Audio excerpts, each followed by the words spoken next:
कल की क्लास में हम लोगों ने करा था bond energy, bond dissociation energy की बात की थी। Bond dissociation energy, enthalpy of combustion और आपका एंथैल्पी ऑफ फॉर्मेशन, ये टॉपिक ऐसे हैं थर्मोकेमिस्ट्री में जिनसे अक्सर करके क्वेश्चन उठा देते हैं, इनसे क्वेश्चन बना देते हैं। तो इनका आपको पता होना चाहिए। अगर इनके थ्रू आपको एंथैल्पी ऑफ रिएक्शन निकालनी है तो आपको फॉर्मूला याद होना चाहिए, आपको प्रोसेस पता होना चाहिए। प्रोसेस में आपको पता ही है कि जो डेटा गिवन होते हैं वो पर मोल गिवन होते हैं, और अगर रिएक्शन में स्टोइकोमेट्रिक कोफिशिएंट 2 मोल 3 मोल है तो उनका मल्टीप्लाई करते हैं। कहीं पे आएगा रिएक्टेंट माइनस प्रोडक्ट, कहीं पे आएगा प्रोडक्ट माइनस रिएक्टेंट, तो वो आपने याद रखना है कहाँ पे कौन सा फॉर्मूला यूज हो रहा है। सीधा सीधा फॉर्मूला है, कैलकुलेशन है थोड़ी सी, लेकिन क्वेश्चन इजी इसलिए होता है कि ऐसा कुछ खास ऐसा कॉन्सेप्चुअल चीज नहीं लगती है ना। अगर ये क्वेश्चन आपका जेईई मेंस में आ गया तो एक क्वेश्चन आपका क्या होगा, पक्का हो जाएगा। दूसरी बात आपने याद रखनी है कि कैलकुलेशन में एक भी प्लस माइनस करेंगे तो आपको आंसर गिवन होगा। अगर इंटीजर टाइप क्वेश्चन है तब तो अलग बात है, तो भी आपका आंसर तो गलत हो ही जाएगा। और अगर आप प्लस माइनस का एक भी डेटा इधर उधर प्लस माइनस गलती करते हैं करने में, है ना, तो आपका क्या होगा, वो एक आंसर, ऑप्शंस इस तरीके से बनाए जाते हैं कि एक गलती हुई तो ये, दूसरी हुई तो ये, इस हिसाब से आपको ऑप्शंस फ्रेम किए जाते हैं। तो क्वेश्चन इजी है, पर आप उसमें अगर कैलकुलेशन में ध्यान नहीं रखेंगे तो तुरंत रॉन्ग आंसर में आप ट्रैप हो जाएंगे। ठीक, तो ये चीज आपको ध्यान रखनी है कि थोड़ा सा पेशेंटली, 4 डेटा है 10 डेटा है, पेशेंटली प्लस माइनस करें और प्लस माइनस के साइन का भी ध्यान रखें, है ना।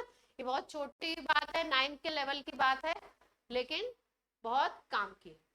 दूसरा, इस चैप्टर में कई बार आपको बता चुके हैं, कार्बन हाइड्रोजन के जो कंपाउंड है हाइड्रोकार्बन, इनके कंबशन से रिलेटेड रिएक्शन आता है, उसका जनरल इक्वेशन आपको बताया गया। जनरल इक्वेशन याद रखिए, नहीं याद होता है तो हाइड्रोकार्बन से CO2 और वाटर बनाइए, रिएक्शन को बैलेंस करिए और फिर उसके हिसाब से मोल वगैरह निकालिए, है ना। उस तरीके के डेटा वाले क्वेश्चंस आपको दिए जाते हैं। कल जो कॉन्सेप्ट पे क्वेश्चन कराए थे बॉन्ड एनर्जी में, तो किसी में डबल बॉन्ड होगा, किसी में सिंगल बॉन्ड होगा। आज डबल बॉन्ड वाले भी एक दो क्वेश्चन करवा देंगे। पहले कुछ छोटे छोटे से डेफिनेशन, छोटे छोटे से टॉपिक रह गए, उनको कवर अप करा देते हैं, फिर बॉन्ड एनर्जी पे कुछ स्पेशल क्वेश्चंस करा देंगे। आफ्टर दैट आपको एक कुछ छोटे छोटे से पॉइंट है जो थर्मोडायनेमिक्स वाले पार्ट के हैं, जिनको आप कर तो चुके हैं लेकिन थ्योरी के साथ साथ आपने किया है, तो उसको मैं अलग से मेंशन करके आपको एक शीट काइंड ऑफ बना करके दे दूंगी, उसको आप देख लीजिएगा। अगर कोई पॉइंट उसमें क्लियर नहीं है तो आप मुझसे पूछेंगे, क्योंकि थ्योरी में वो पॉइंट आप कर चुके हैं, तो बिना मतलब में क्लास में टाइम वेस्ट करने की जरूरत नहीं है। फिर भी अगर आपको लगता है कि कोई पॉइंट मैंने नया डाला है, आपको नहीं समझ आ रहा है, तो आप पूछें, ठीक है। चलिए स्टार्ट कर देते हैं हम लोग।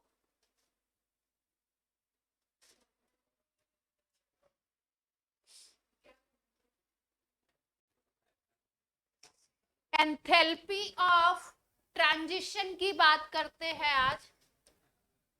एंथैल्पी ऑफ ट्रांजिशन रह गया था। ट्रांजिशन का मतलब है एक एलोट्रॉपिक फॉर्म से दूसरे एलोट्रॉपिक, एक हम लोग बोलते हैं फेज ट्रांजिशन। फेज का मतलब solid to liquid, liquid to gas, है ना, ये बात करते हैं। अगर फेज ट्रांजिशन वर्ड है, इसका मतलब क्या है, फिजिकल स्टेट चेंज हो रही है। और अगर केवल ट्रांजिशन वर्ड बोल रहे हैं तो यहाँ पे आपके थर्मोकेमिस्ट्री वाले चैप्टर में इसका मीनिंग है एक एलोट्रॉपिक फॉर्म से दूसरे में जाएगा। तो एंथैल्पी ऑफ ट्रांजिशन की बात हो रही है। जैसा कि आपको समझ आ रहा है अभी सारी डेफिनेशन से कि कंपाउंड कितना लेना है, एलिमेंट कितना लेना है, 1 मोल, है ना। तो 1 मोल डेफिनेशन नोट कर लीजिए, change in enthalpy, change in enthalpy when 1 mole of allotropic form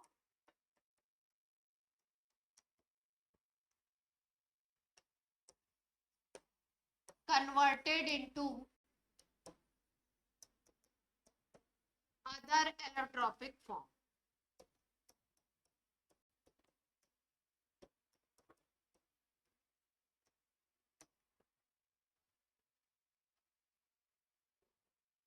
जैसे मान लीजिए हम एग्जाम्पल वही लेते हैं, कार्बन का फॉर्म है, डायमंड फॉर्म ले लिया हमने, इसका 1 मोल लिया, ये कार्बन ग्रेफाइट में कन्वर्ट हो रहा है, तो एक एलोट्रोप से दूसरा एलोट्रोप बन रहा है, 1 मोल लिया है। इसमें जो भी डेल्टा एच आएगा इस प्रोसेस में, डेल्टा एच ऑफ रिएक्शन जो भी आएगा उसको हम क्या बोलेंगे, डेल्टा एच ऑफ ट्रांजिशन।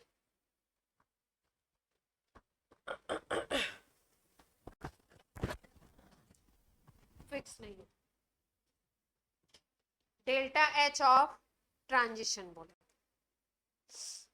जो चेंज हो रहा है उसके 1 मोल को प्रायोरिटी देंगे ना, जो चेंज हो रहा है इसको फोकस कर, इसका 1 मोल कन्वर्ट होगा किसमें, अनदर एलोट्रोपिक फॉर्म, ठीक है। अच्छा, उसमें एंथैल्पी ऑफ हाइड्रेशन करा चुके थे बॉन्डिंग में, हाँ, और सॉल्यूशन नहीं कराई है।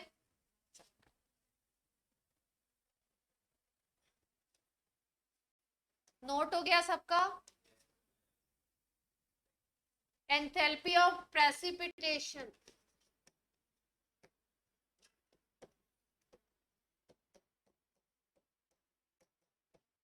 अब नया सिलेबस आ गया है आपका, ठीक है, टॉपिक कुछ हटे नहीं है, तो टीचर्स को मालूम है, फिर भी जब चैप्टर खत्म होगा तो आपको नए सिलेबस सर ने डाल दिया ग्रुप पे, नहीं डाला है, ठीक है, मैं डाल दूंगी, तो उसमें आप चेक कर लेंगे कोई ऐसा टॉपिक उसमें मेंशन तो नहीं है जो अपनी क्लास में रह गया।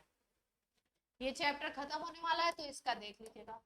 एंथैल्पी ऑफ प्रेसिपिटेशन, जैसा कि आपको पता लग रहा है प्रेसिपिटेशन वर्ड मतलब कोई प्रेसिपिटेट बन रहा है, तो क्या होगी एंथैल्पी, डेफिनेशन लिख लो, छोटी सी बिल्कुल डेफिनेशन है, it is enthalpy change,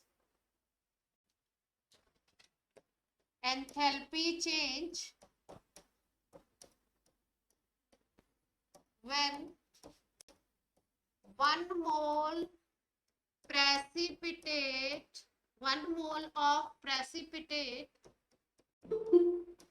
is formed, 1 mole precipitate अगर किसी रिएक्शन में बन रहा है तो उस रिएक्शन में जो भी एंथैल्पी चेंज होगा दैट इज, कौन है ये,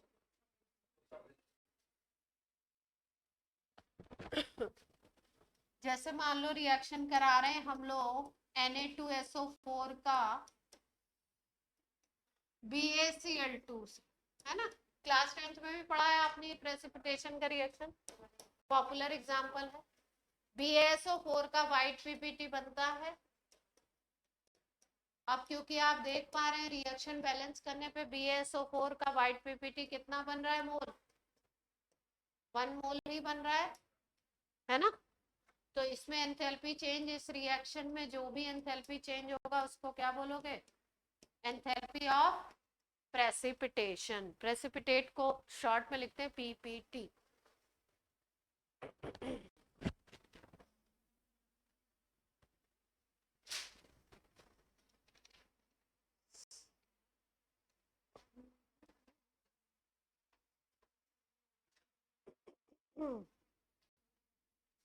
एंथैल्पी ऑफ हाइड्रेशन पे आ जाए,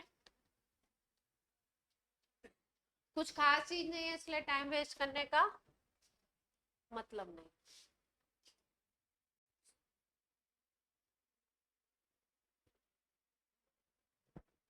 सुहानी नोट हो गया, स्पीड अच्छी है सुहानी।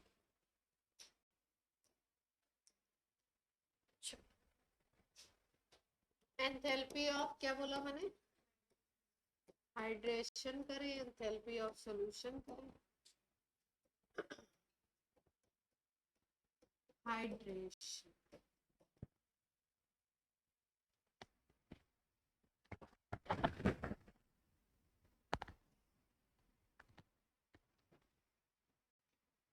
enthalpy of hydration, enthalpy of hydration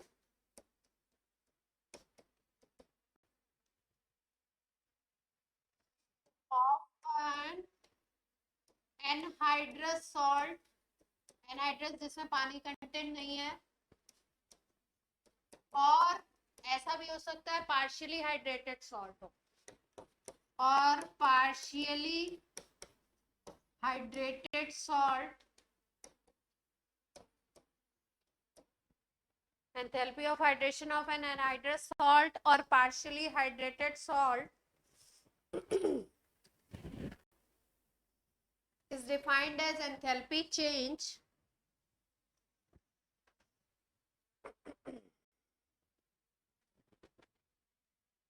is defined as enthalpy change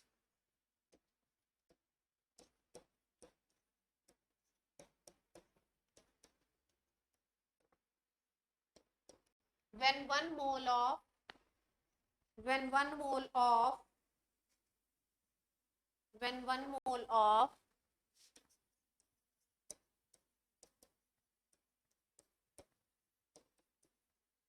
this compound या salt बोल दो, when one mole of this compound or salt will hydrated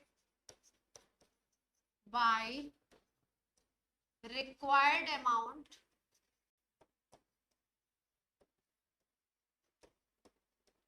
of water,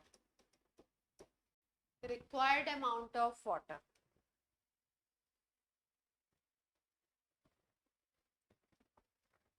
to form new hydrated stable salt। बात समझ में आई? कोई salt है, मान लीजिए कॉपर सल्फेट ले लिया हमने एनहाइड्रस, कैसा ले लिया? एनहाइड्रस। तो कॉपर सल्फेट में पानी का कंटेंट बिल्कुल नहीं है, उसके 1 मोल को लिया आपने, वाटर से रिएक्शन कराया, वाटर आप ऐड करते जा रहे हो उसमें, है ना, और हीट क्या हो रही है उसमें से? निकलती जा रही है, हाइड्रेट होता जा रहा है। एक टाइम ऐसा आप देखोगे, एक टाइम ऐसा आएगा कि एंथैल्पी ऑफ हाइड्रेशन क्या हो जाएगा? कांस्टेंट हो जाएगा। मतलब जितनी हीट निकलनी थी अब निकल गई, अब हीट का अमाउंट नहीं बढ़ रहा है, इसका मतलब टेम्परेचर वगैरह चेंज नहीं हो रहा है, हीट अमाउंट नहीं बढ़ रहा है, इसका मतलब जितना उसको हाइड्रेट होना था वो पूरा का पूरा उसने रिक्वायर्ड वाटर जितना उसको चाहिए था उसने ले लिया, वो कंप्लीटली हाइड्रेट हो गया और अब स्टेबल सॉल्ट उसने बना लिया जिसमें वाटर मॉलिक्यूल एड अप है। पहले एनहाइड्रस था, अब क्या है?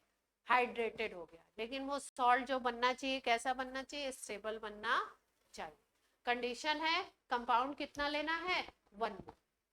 ठीक, वाटर का कोई पर्टिकुलर अमाउंट फिक्स नहीं है, अलग अलग सॉल्ट के लिए अलग अलग वाटर का अमाउंट होगा, इसलिए डेफिनेशन में क्या लिखा हुआ है? Required amount. उतना अमाउंट वाटर का होगा जिससे कि वो कंप्लीटली हाइड्रेटेड हो जाए। क्लियर?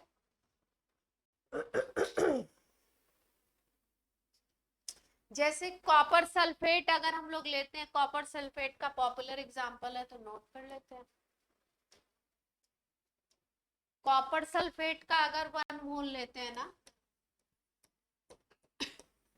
एनहाइड्रस ले लिया आपने, एनहाइड्रस को शॉर्ट में ANHY लिखते हैं, एनहाइड्रस, तो इसमें 5H2 ऐड होते हैं। 1 मोल अगर कॉपर सल्फेट लेते हो तो उसके हाइड्रेशन के लिए 5 मोल ऑफ वाटर ऐड होते हैं और ये बना लेता है CuSO4.5।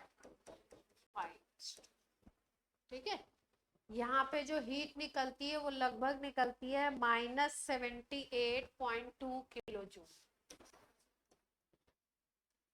हाइड्रेशन की एंथैल्पी कितनी है?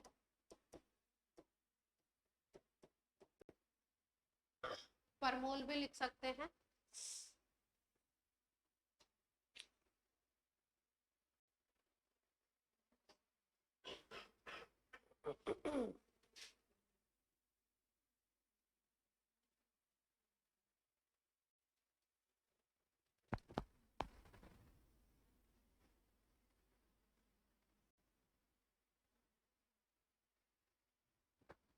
ठीक है। एंथैल्पी ऑफ हाइड्रेशन की एक और दूसरे तरीके से भी डेफिनेशन बोली गई है, एग्जांपल नोट कर लिया। डेटा नहीं याद रखना है, इतना याद रखना है, कॉपर सल्फेट 5H2O लेता है ना। इसका क्या नाम है, पढ़ा होगा आपने इसका नाम?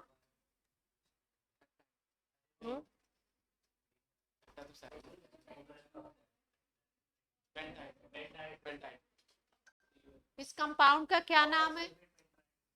कुछ नाम बोलते हैं। पेंटाहाइड्रेट तो जनरल नेम होगा। ग्रीन होता है कि ब्लू होता है? ब्लू कलर होता है इसका। ग्रीन FeSO4, ग्रीन ये। हाँ, ये क्या क्या बोलते हैं इसको? ब्लू विट्रिल। ठीक है। ग्रीन होता है FeSO4.7H2O, व्हाइट होता है ZnSO4 10H2O।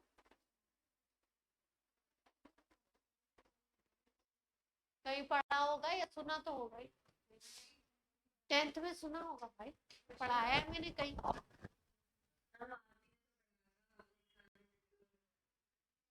हाँ, मैंने बताया हुआ आपको।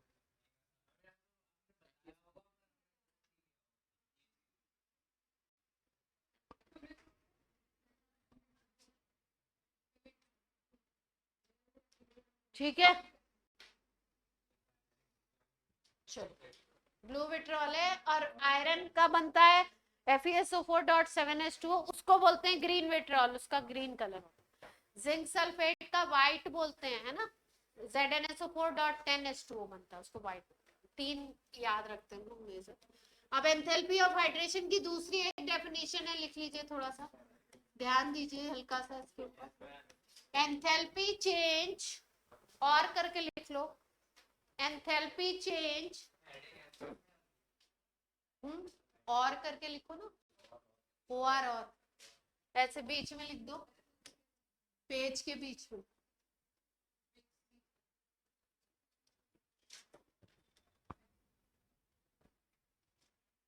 Enthalpy change when one mole of compound, enthalpy change when one mole of compound in its constituent gaseous ion, in its constituent gaseous ion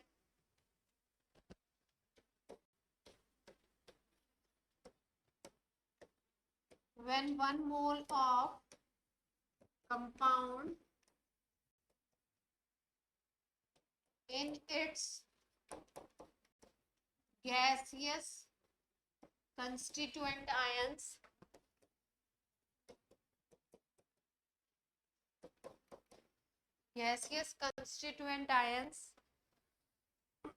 is dissolved in aqueous water, aqueous water लिखने की क्या जरूरत थी, is dissolved in water, aqueous लिख दिया तो water लिखने की जरूरत नहीं है ना, is dissolved in water to give their constituent aqueous ion.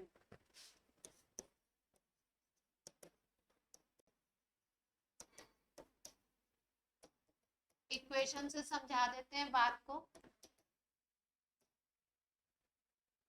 To give their constituent aqueous ions.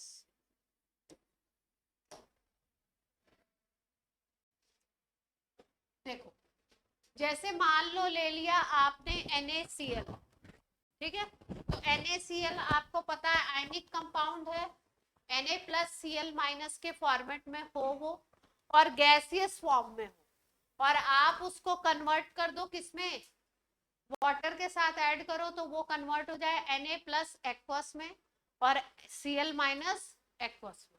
तो इसमें इस पूरे प्रोसेस में जितनी एनर्जी रिलीज होगी उसको हम लोग बोलेंगे एंथैल्पी ऑफ हाइड्रेशन। क्या बोलेंगे? Enthalpy of hydration. नोट कर लीजिए, इक्वेशन लिखिए। जैसे मान लीजिए हमने ऐसे लिखा Na प्लस गैसियस है हमारे पास, Cl माइनस गैसियस है, इसमें हमने मिलाया पानी, एक्वस बोले तो पानी। हाँ नहीं, गैसियस आयन भी होते हैं क्या? वहां पे लगाया नहीं था,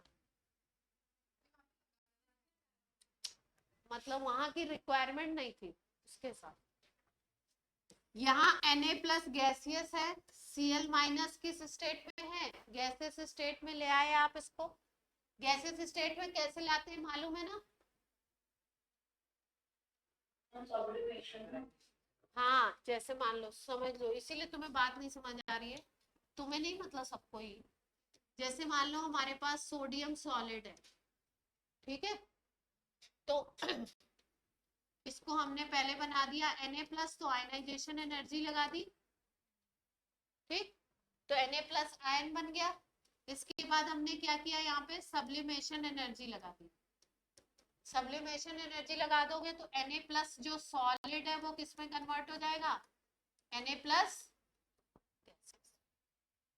यानी कि Na सॉलिड से Na प्लस गैसेस बनाने के लिए हमको दो स्टेप करने पड़े।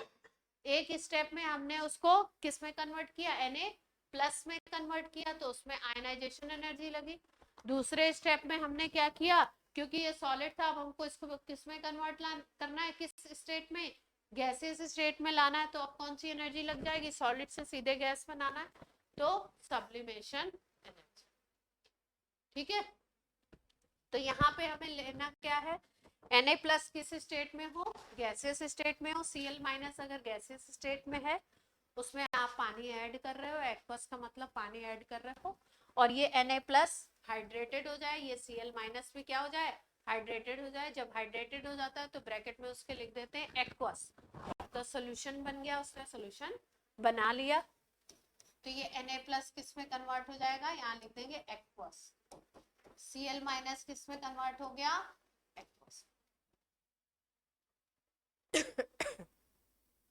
इसमें जो भी हीट निकलेगी, इस प्रोसेस में हीट निकलेगी, जो भी डेल्टा H होगा, इसी को हम क्या बोलेंगे? हाइड्रेशन को शॉर्ट में लिख सकते हैं HYD, या पूरा भी कभी कभी बुक में लिखा रहता, पूरा HYD हाइड्रेशन लिखा रहता।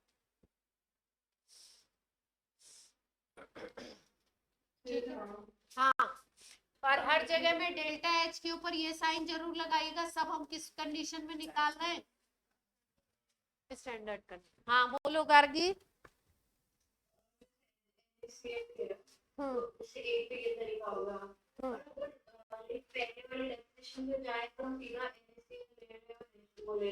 हाँ, NaCl प्लस H2O कर दीजिए।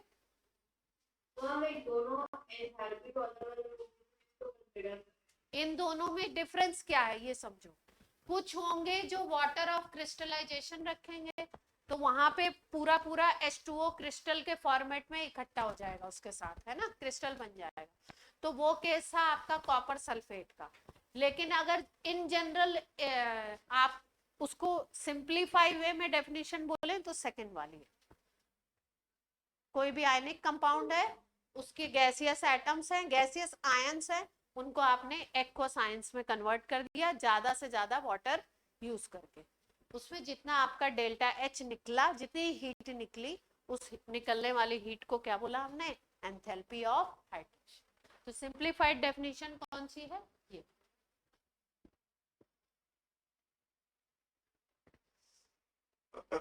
केस टू केस कंसीडर करना पड़ता है, ज्यादातर केसेस में यही वाली चल जाएगी, इसी से काम आपका निकल जाएगा। अब शायद तो एंथैल्पी रह नहीं गई।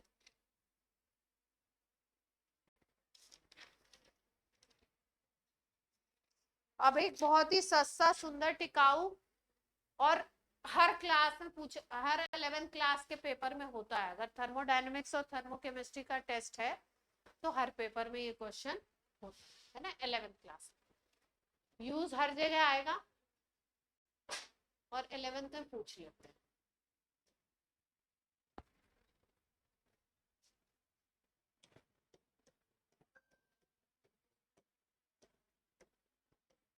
हेस्ट लॉ, साइंटिस्ट का नाम है, हमने नहीं बनाया, इनके मम्मी पापा ने रखा है। हेस्ट लॉ, ठीक है, बहुत ही अच्छा रूल है, पहले हम पढ़ भी चुके हैं, लेकिन अब क्या कर रहे हैं, अब इसके नाम से पढ़ रहे हैं ना। Hess law of constant heat summation भी बोलते हैं, हेस्ट लॉ भी केवल बोल सकते हो।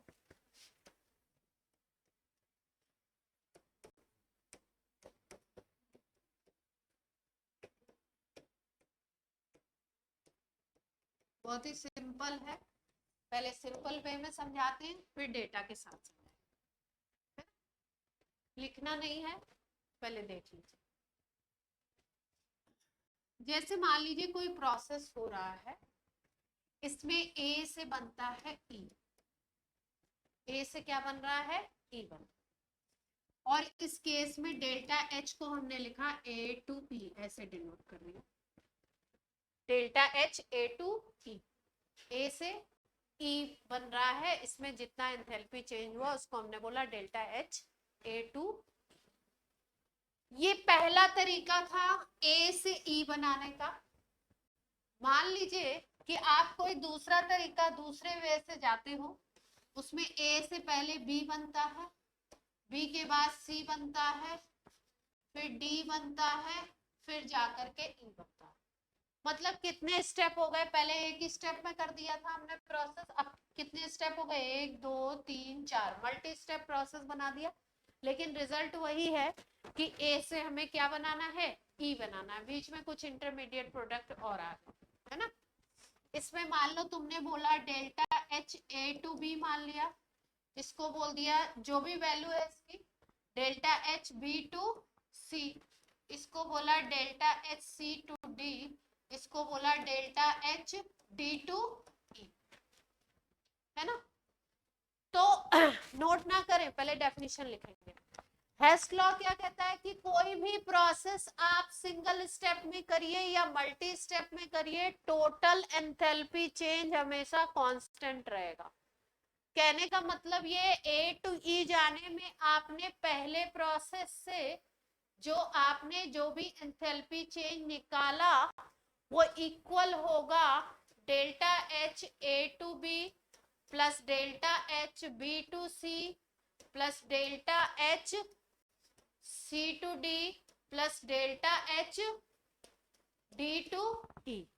मतलब उस प्रोसेस को एक स्टेप में करो या मल्टी स्टेप में करो, टोटल जो हीट आएगी वो दोनों प्रोसेस की क्या होगी, सेम होगी। अगर ओवरऑल में प्रोसेस सेम है, बना क्या रहे हैं, ए से ई बना रहे हैं, नीचे वाले प्रोसेस से भी और ऊपर वाले से भी, दोनों का एंथैल्पी चेंज क्या होगा, हमेशा सेम रहेगा। ठीक है, मान लो यहाँ पे मान लो आपका सपोज हमने बोला ये 150 है ना, अब इसको हमने तोड़ लिया, मान लो यहाँ पे 20 निकल रही है किलो जूल, है ना, यहाँ पे 50 किलो जूल निकल जा रही है,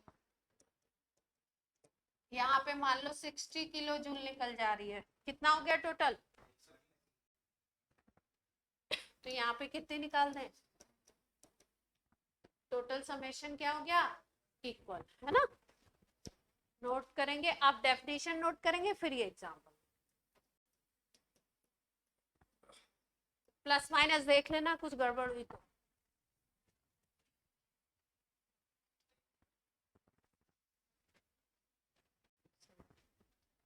डेफिनेशन नोट कर लो पहले, फिर ये example.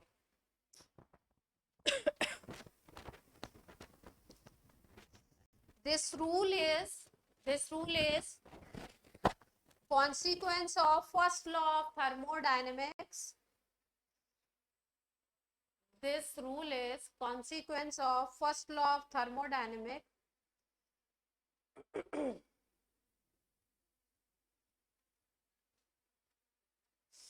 can be stated as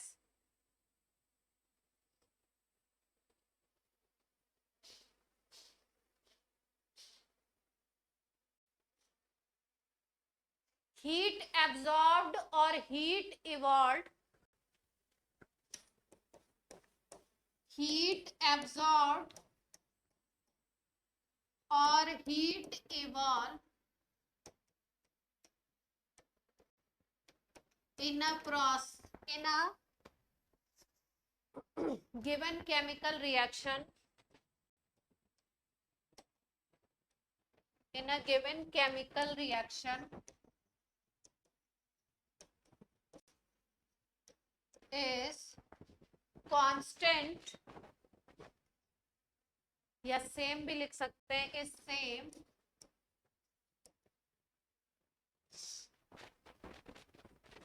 whether the process is single step or multi step.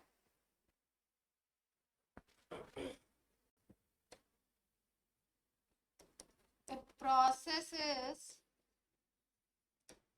single step और मल्टी स्टेप, एक स्टेप में कराओ या मल्टी स्टेप में कराओ, अगर रिएक्शन सेम है तो डेल्टा एच क्या होगा, सेम।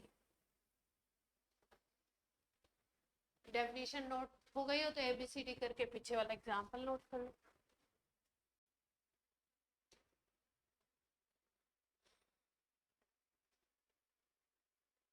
बात तो समझ आ गई होगी मेरे ख्याल से।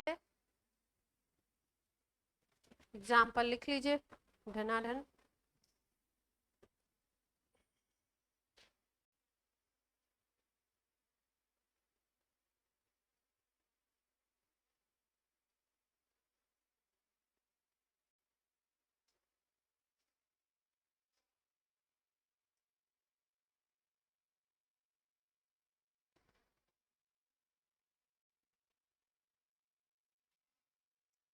आपको बॉन्डिंग में बॉर्न हेबर साइकिल पढ़ाया था? नहीं पढ़ाया तो यहाँ पढ़ा देते हैं, किसी से रिलेटेड है।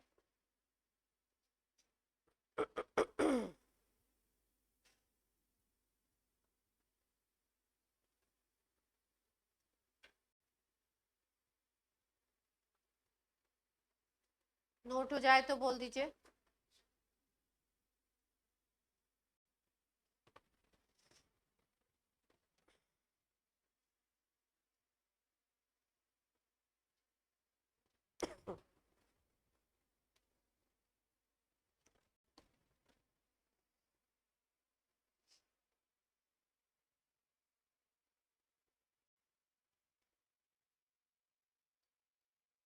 ऑनलाइन हो गया?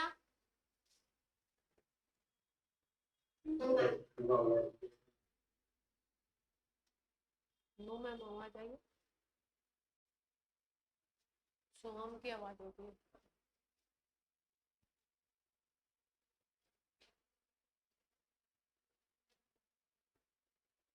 अब तो हो गया होगा। बिहान जी लिख रहे हैं।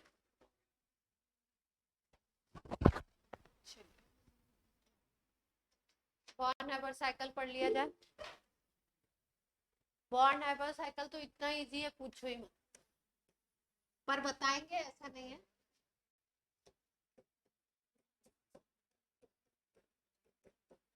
नाम से ऐसा लग रहा पता नहीं क्या ही पढ़ने जा रहे हैं ना, पर बोलोगे अरे मैम ये तो पढ़ा हुआ था, ये तो यही है, ऐसे बोलेंगे आप। लैटिस एंथैल्पी हमने पढ़ी थी।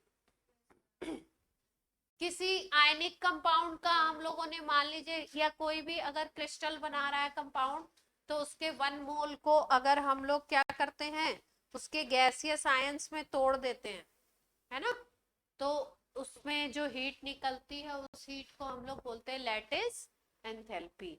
या दूसरी डेफिनेशन हमने करी थी लैटिस एंथैल्पी की कि 1 मोल अगर हमने ले लिया उसका 1 मोल सॉलिड क्रिस्टल अगर हमें बनाना है किसी का, और उसको हम लोग किससे बना रहे हैं, उसके गैसियस आयन से बना रहे हैं, तो जितना भी एंथैल्पी चेंज आएगा उसको हम लोग बोलते थे लैटिस एंथैल्पी। तो किसी भी क्रिस्टल की लैटिस एंथैल्पी अगर हमें कैलकुलेट करनी है तो उसके लिए एक साइकिल हम लोग यूज करते हैं। ये एक्सपेरिमेंटल चीज है, उसके लिए एक साइकिल यूज किया जाता है, उसको बोलते हैं बॉर्न हैबर साइकिल। साइंटिस्ट का नाम है, उन्होंने बताया था इसलिए ऐसा बोला गया। ठीक है, अब हम लोग बात करते हैं, जैसे मान लो सपोज हमको बनाना है NaCl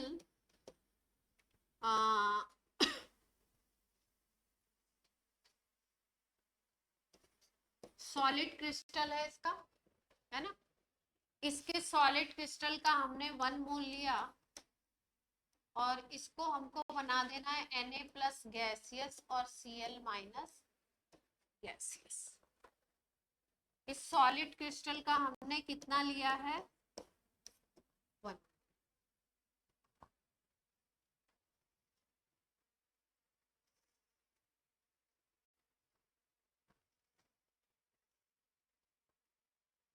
ठीक है,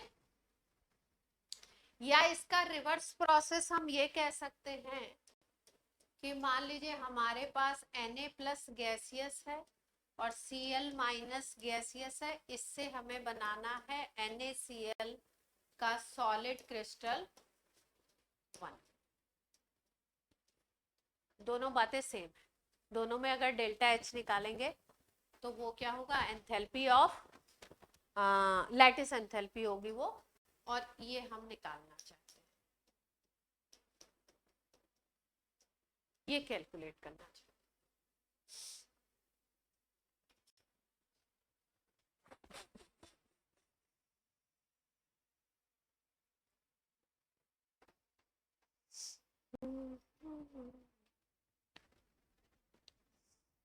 अब देखो इसको कैसे डिफाइन किया,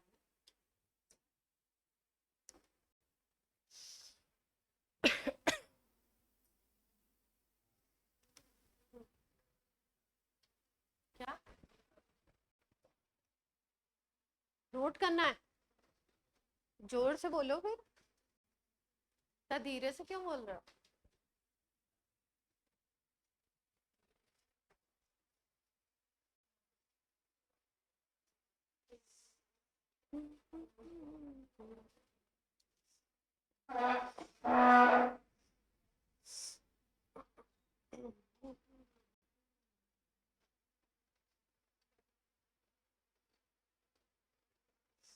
Na plus gaseous plus Cl minus gaseous से बना रहे हैं NaCl सॉलिड का 1 मोल क्रिस्टल। इसमें जो हम लोगों को डेल्टा H लगेगा उसको हम क्या बोलेंगे, डेल्टा H लैटिस एंथैल्पी। ठीक है, अब देखो हमें ये वैल्यू कैलकुलेट करनी है इससे मिला करके ये बनाने के लिए।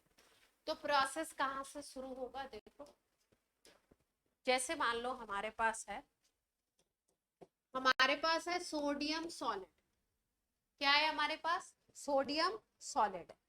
तो सबसे पहले हम लोग क्या करें, सब्लिमेशन एनर्जी इसमें लगा दें और सब्लिमेशन एनर्जी से इसको कन्वर्ट कर लें Na गैसेस में।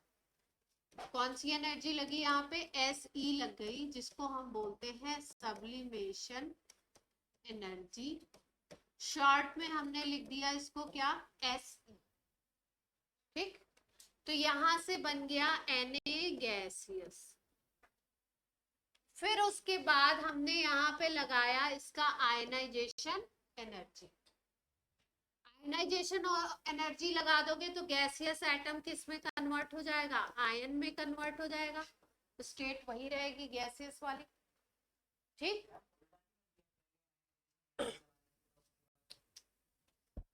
हमारे पास सोडियम सॉलिड है, हमारे पास गिवन क्या है, सोडियम सॉलिड गिवन। उल्टा भी कर सकते हैं, इसको भी उल्टा करके भी बता देंगे। हाँ तो उल्टा भी कर सकते हैं, बोल तो रही हूँ। जैसे मान लो हम बनाना चाहते हैं NaCl क्रिस्टल, 1 मोल बनाना चाहते हैं, सपोज फॉर्मेशन की बात कर रहे हैं ना, तो Na सॉलिड लोगे, फिर उसको सब्लिमेशन एनर्जी लगा के गैसियस में कन्वर्ट करोगे, आफ्टर दैट क्या करोगे, Na प्लस गैसियस बन गया। अब यही तो चाहिए था हमें। इसके बाद अब हमें Cl भी चाहिए। मान लीजिए एटमॉस्फेयर में हमारे पास गैस है, Cl2 गैस है, ठीक। अब Cl2 गैस को हम क्या लगाएंगे, यहाँ पे लगा देते हैं बॉन्ड डिसोसिएशन एनर्जी। क्या लगा दें, बॉन्ड डिसोसिएशन एनर्जी। अब इस बॉन्ड को डिसोसिएट करोगे तो Cl एटम बन जाएंगे, जिसको हम एंथैल्पी ऑफ एटमाइजेशन भी कह सकते हैं। लेकिन कितने Cl एटम बनेंगे, 2 बनेंगे। NaCl का 1 मोल बनाना है तो हमें Cl माइनस गैसियस कितना चाहिए, 1 मोल चाहिए। तो बॉन्ड डिसोसिएशन एनर्जी, इस बॉन्ड को तोड़ने से 2 बन रहे हैं, 2 मोल बन रहे हैं, तो हमें कितनी लगानी पड़ेगी, हाँ, क्योंकि हमें कितना रिक्वायर्ड है अभी, 1। तो यहां से बन जाएगा Cl गैसियस एटम, हाफ ले लिया तो कितना बन जाएगा, एक ही बने, ठीक। इसके बाद हमें क्या करना है, इसको Cl माइनस गैसियस में कन्वर्ट करना है, क्योंकि यही दोनों तो मिलकर के 1 मोल क्रिस्टल बनाएंगे। तो Cl माइनस गैसियस में कन्वर्ट करना है, तो किसी को अगर इलेक्ट्रॉन देना होता है तो इलेक्ट्रॉन गेन एंथैल्पी लगती है, आपको पता है, इलेक्ट्रॉन एफिनिटी या इलेक्ट्रॉन गेन एंथैल्पी आ गई यहाँ पे। अब इसके बाद Cl माइनस गैसियस बन गया। अब मैंने आपको बोला Na प्लस गैसियस और ये Cl माइनस गैसियस, अगर ये दोनों कंबाइंड करते हैं तो यहाँ पे क्या लगता है, डेल्टा H लैटिस एंथैल्पी लगती है इन दोनों के कॉम्बिनेशन में। लैटिस एंथैल्पी तो लगती है, ये दोनों अगर मिलते हैं तो डेल्टा H लैटिस एंथैल्पी लिख सकते हैं इसको, इस प्रोसेस में इन दोनों को, और इन दोनों को कंबाइन करके हम क्या बना सकते हैं, NaCl सॉलिड बना देंगे 1 मोल। ये पॉइंट क्लियर है। गैसियस एटम को लैटिस एंथैल्पी लगा करके हमने क्या बना दिया, सॉलिड।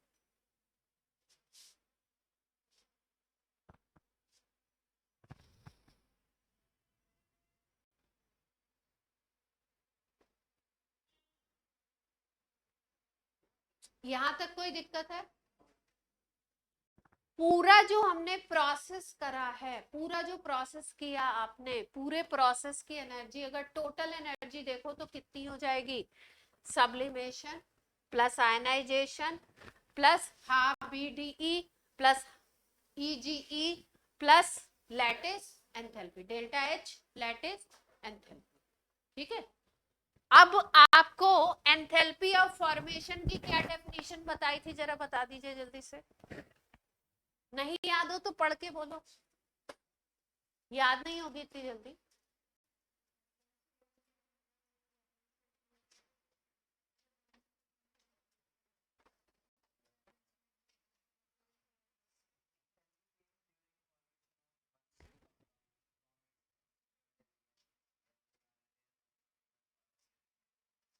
मोस्ट स्टेबल और रेफरेंस स्टेट, मतलब जिस स्टेट में नेचर में होते हैं, है ना। गार्गी डेफिनेशन बताओ एंथैल्पी ऑफ फॉर्मेशन की।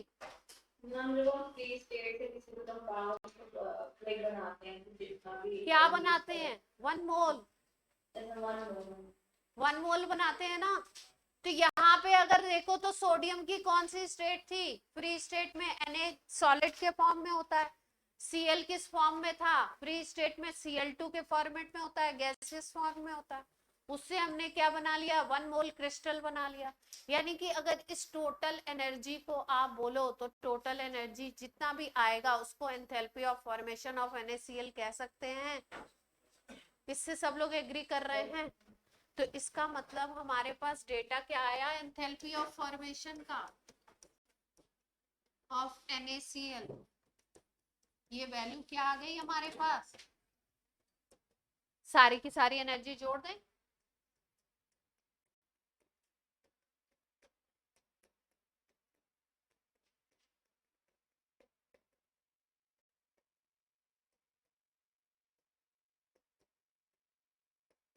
बोलो भैया, यहाँ तक बात समझ आ गई? सारी जोड़ दी, सारी जोड़ करके हमने क्या कर लिया, delta H of formation of NaCl निकाल लिया।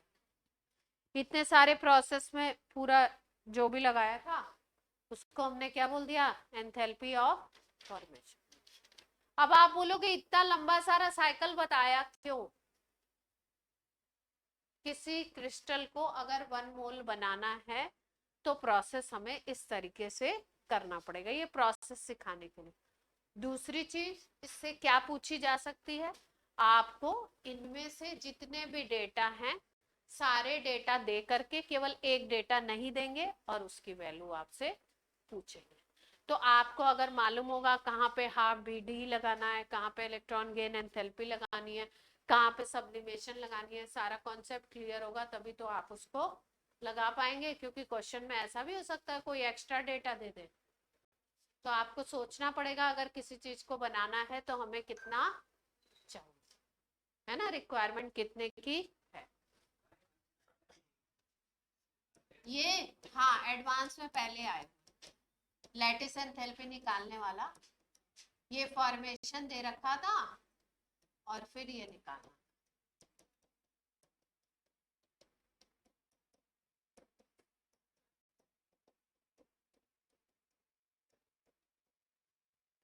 फॉर्मेशन दे रखा था और ये सारे डेटा दे रखे थे लैटिस। हाँ, तो अब लैटिस निकाल रहे हैं तो वो सारी वैल्यू उधर चली जाएगी, है ना। पहले आया हुआ है, अभी रिसेंट में तो नहीं आया, है ना। गलत बोलना क्या होता है, गलत ही होता है। तो पहले आया हुआ है, आपने पूछा तो मैंने बता दिया। पर इसमें जो प्रोसेस सिखाया गया आपको, इससे इसका कोई 2 पार्ट लेकर के 1 पार्ट लेकर के क्वेश्चन आपसे बनाया जा सकता है ना। तो इसलिए क्योंकि सिलेबस में है तो आए या नहीं आए, नहीं आए तो कभी पूछ सकते हैं। क्या बोलते हैं किसी एग्जाम में कि ये टॉपिक ट्रेंडिंग हो गया। ट्रेंडिंग का मतलब होता है 2-3 साल पूछ लिया गया तो वाह वाह हो गई, फिर टीचर्स क्या करते हैं उसके खूब सवाल करवा देते हैं और फिर तब तक अगला कोई दूसरा क्या होता है, ट्रेंडिंग हो जाता है, वो ऑफ हो जाता है। फैशन जैसे बदलता रहता है वैसे क्या होता है, कुछ टॉपिक होते हैं जो हमेशा किसी भी क्लास में रख दिए जाएं। रिसर्च का कोई कोर्स पढ़ रहे हो किसी क्लास में, वो हमेशा इम्पोर्टेंट है ना। अब ध्यान से देख लो, बस नोट कर लेना, आपके बात तो समझ आ जाएगी। जैसे मान लो Al2O3 बनाना है हमको सॉलिड, क्या बनाना है, Al2O3 सॉलिड बनाना है 1 मोल। सुहानी क्या हुआ, ठीक है, तो कैसे बना सकते हैं उसको, 2Al प्लस गैसेस लेना पड़ेगा।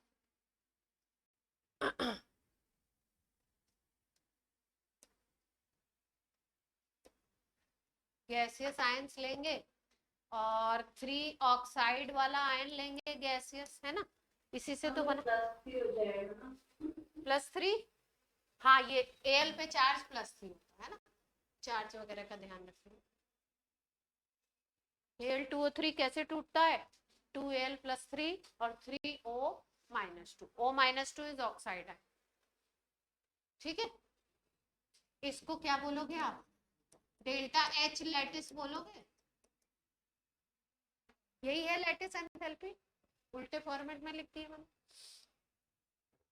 अब एल्युमिनियम सॉलिड लेंगे, हाँ वहां से स्टार्ट करेंगे, ये तो केवल लैटिस एंथैल्पी के लिए बताया।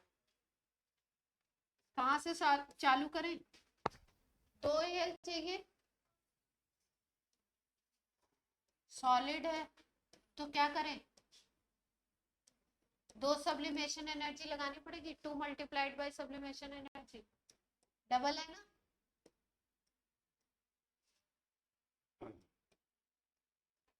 कोई दिक्कत, अब एक Al + 3 गैसियस बनाना होता तो क्या होता, एक का आयनाइजेशन एनर्जी लगाते, है ना। अब 2 बनाने हैं, ऊपर से 3-3 इलेक्ट्रॉन निकालने हैं, तो IE1 भी लगेगा, IE2 भी लगेगा और IE3 भी लगेगा। तो 2 multiplied by IE1 plus IE2 plus IE3 हो जाएगा। क्योंकि तुरंत आया नहीं हुआ है तो अभी आपको यूजलेस लग रहा होगा, लेकिन वही मैंने बताया, अगर आ गया तो क्या बन जाएगा, ट्रेंडिंग हो जाएगा, है ना।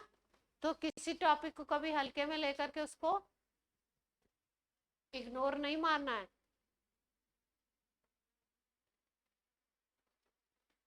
ठीक है। अब ऑक्सीजन हमें कहाँ से मिलेगा, नेचर में ऑक्सीजन तो O2 गैस के फॉर्मेट में होगी। एक तो ये बना लिया, यहाँ तक बन गया अपना Al+3। अब दूसरा क्या बनाना है हमको, O-2, ये तो बनाना है ना, यहाँ तक पहुंचना है। तो O2 गैस है हमारे पास, कितने ऑक्सीजन चाहिए अपने को, 3 चाहिए ना, तो 3/2 ले लें, 3/2 से मिल जाएगा, बोलो 3/2 ले लेंगे तो 3 ऑक्सीजन एटम मिल जाएंगे। तो 3/2 से अब ये क्या है, गैस है, तो पहले डिसोसिएशन एनर्जी लगेगी। तो पहले हमने क्या किया था, हाफ BDE लिया था एक ऑक्सीजन एटम के लिए, कितने चाहिए, 3 चाहिए, तो 3/2 BDE लग जाएगा।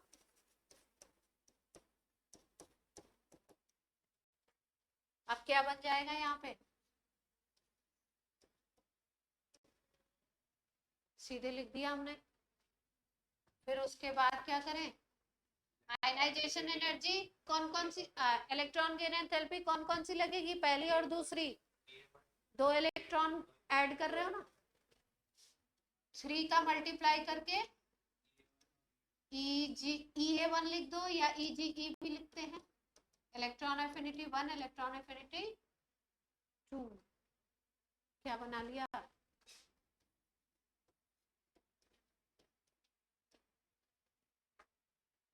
क्लियर है।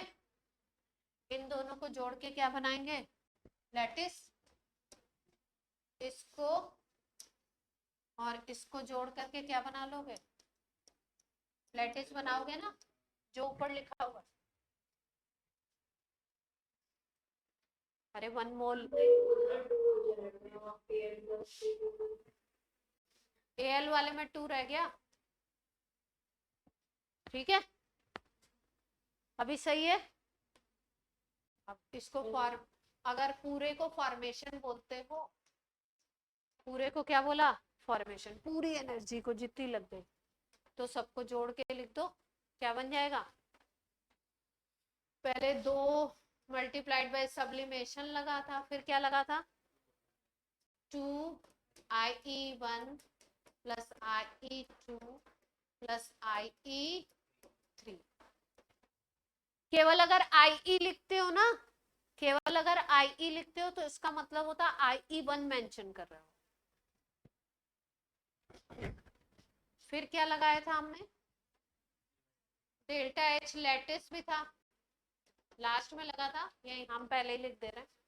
और फिर क्या था, 3/2 BDE plus 3 EA1 plus EA, lattice वाला पहले लिख लिया था।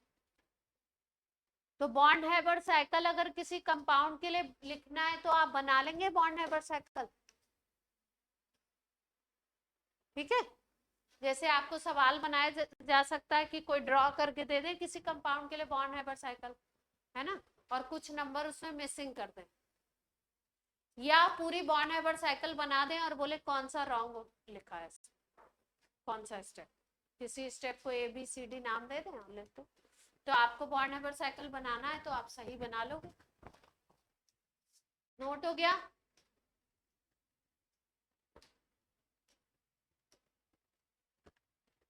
हेस लॉ भी कर लिया हमने।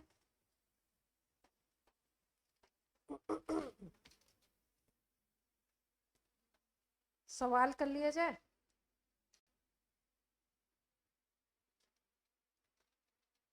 टाइम बोलिए, बॉन्ड एनर्जी का एक सवाल तो कर ले जल्दी से।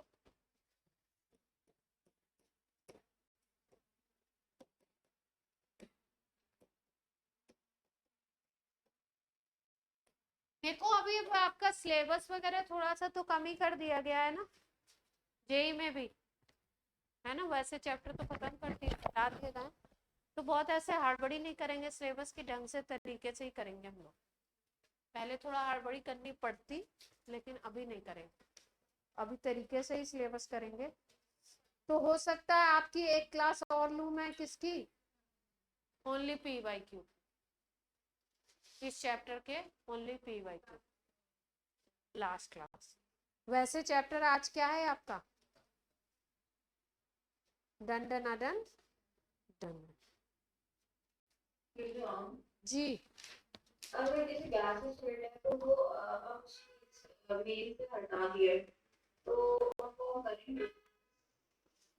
करेंगे तो नहीं, सुनो पहले, पहली बात 11th में तो नहीं करेंगे, ठीक है, लेकिन उस चैप्टर का बेसिक आइडिया तो आपको मैं दूंगी ही दूंगी जब 11th का सिलेबस पूरा खत्म हो जाएगा। प्लानिंग तो मेरी ये है, क्योंकि उसके जो कॉन्सेप्ट हैं, जैसे गैस इक्वेशन कैसे लगती है, कैसे उसके न्यूमेरिकल करते हैं, गैस लॉज कैसे लगते हैं, वो किसी भी क्वेश्चन में एडवांस में या मेंस में, एडवांस में तो घुसा ही देंगे उसको, कहीं ना कहीं से इंट्रो कर देंगे।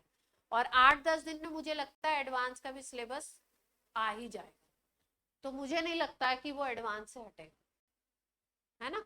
तो अभी की प्लानिंग तो यही है कि करेंगे तो सही गैसियस स्टेट। ये हो सकता है कि जितना टाइम जैसे अदर चैप्टर को हम दे रहे हैं, एक ब्रीफ तो पता ही होना चाहिए। और वो है भी ऐसा चैप्टर जिसमें क्या है, एक या दो कॉन्सेप्ट हैं जो ब्रेन से समझने वाले हैं, बाकी क्या है खटाखट हो जाएगा, समय ना लगेगा। जल्दी से एक क्वेश्चन कर ले हम लोग। चलो बुक का ही करा देते हैं, फिर देखेंगे टाइम बचेगा तो PYQ।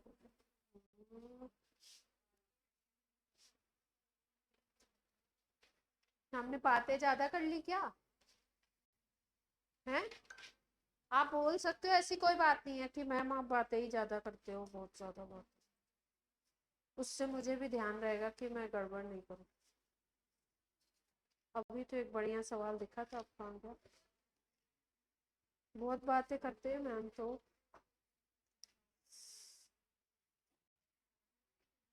चलो लिखो, calculate enthalpy of combustion, enthalpy of combustion of ethene, ethene मतलब C2H4, CH2 double bond CH2 की बात हो रही है। रिएक्शन दे रखा है, रिएक्शन देखिए,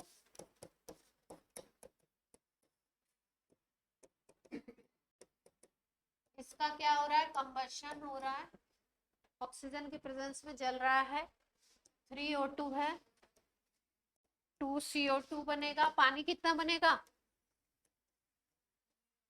2H2O बन गए, ठीक है।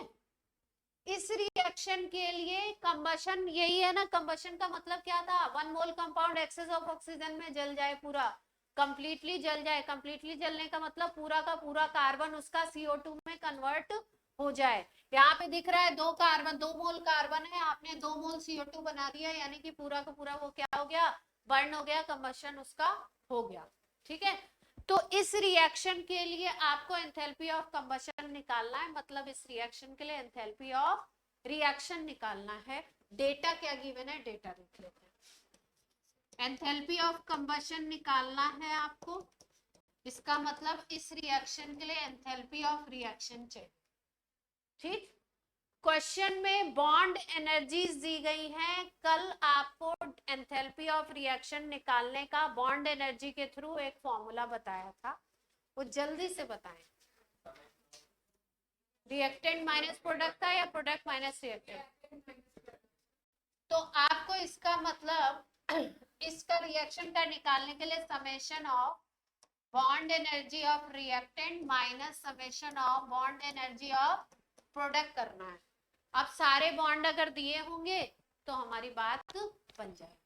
डेटा क्या क्या है, क्वेश्चन नोट कर लीजिए, डेटा बता दो, कहाँ गया,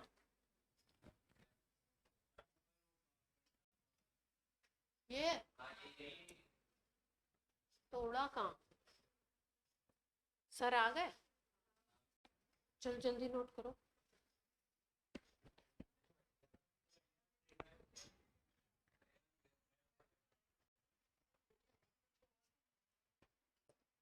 हो गया, नोट हो गया, डेटा नोट कर लो। बॉन्ड एनर्जी गिवन है, पीई गिवन है किलो जूल पर मोल में। कौन कौन से बॉन्ड की एनर्जी दी है? सी डबल बॉन्ड सी की दी हुई है, सी एच बॉन्ड की दी हुई है,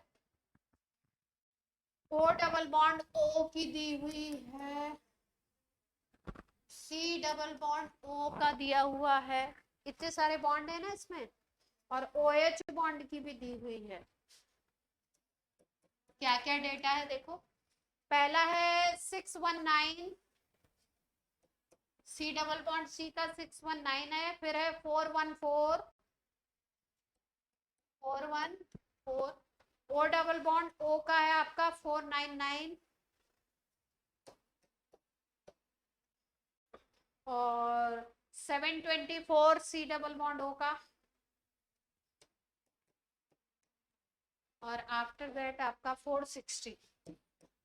अब कितने बॉन्ड है उसके हिसाब से आप कैलकुलेशन करेंगे, है ना, किस कंपाउंड में कितने बॉन्ड है। स्ट्रक्चर आपको दिख रहा है सीधा सीधा, O2 और CO2 का भी स्ट्रक्चर ओपन करके बना लीजिएगा, तभी बॉन्ड गिन पाएंगे आप। ये डेटा नोट हो गया तो पीछे कर दूं? Anshraj, Ritika, Taushik, yes ma'am. Yes चलिए सुहानी और दोनों करके दिखा के जाएंगे मुझे। कोशिश कीजिए, फॉर्मूला लिखा हुआ आपके पास।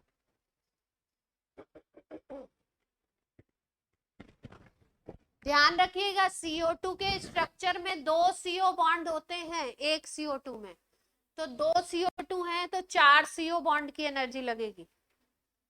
ये ध्यान रखिएगा, जैसे CO2 एक है तो 2 CO बॉन्ड है इसमें, एक ये वाला एक ये वाला। अगर 2 हैं तो कितने हो जाएंगे, 2 CO2 है ना, तो 4 CO बॉन्ड यहाँ पे लेने हैं। ये कैलकुलेशन ध्यान रखिएगा। एक वाटर में एक 2 OH, एक वाटर में 2 OH, तो 2 वाटर में कितने OH, 4 मोल हो जाएंगे। यही कैलकुलेशन है और कुछ नहीं है इसमें। रिएक्टेंट प्रोडक्ट आपको पता है। अब मैं देखना चाहती हूँ अभी जो सुबह मैंने आपको ज्ञान दिया था कैलकुलेशन का, वो आप अप्लाई कर पाते हो।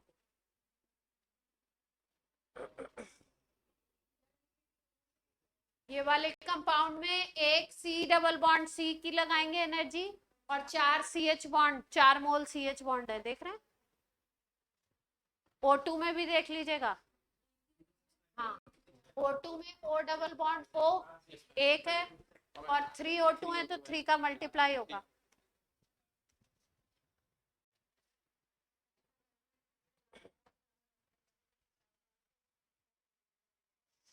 आंसर मैं लिख देती हूँ, -964।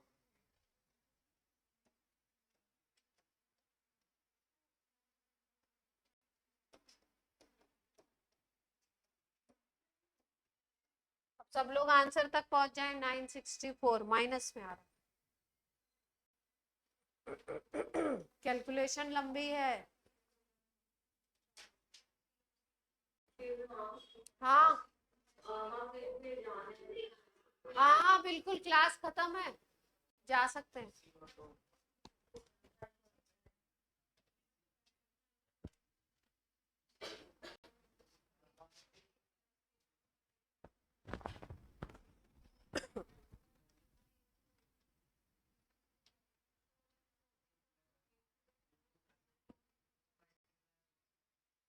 बहुत सारे मल्टीप्लाई हो रहे हैं। चलिए ठीक है, घर से कर लीजिएगा। आंसर मैंने लिख दिया है तो चेक कर लीजिएगा करने के बाद, है ना, क्योंकि आपके फिजिक्स क्लास का हो रहा है ना।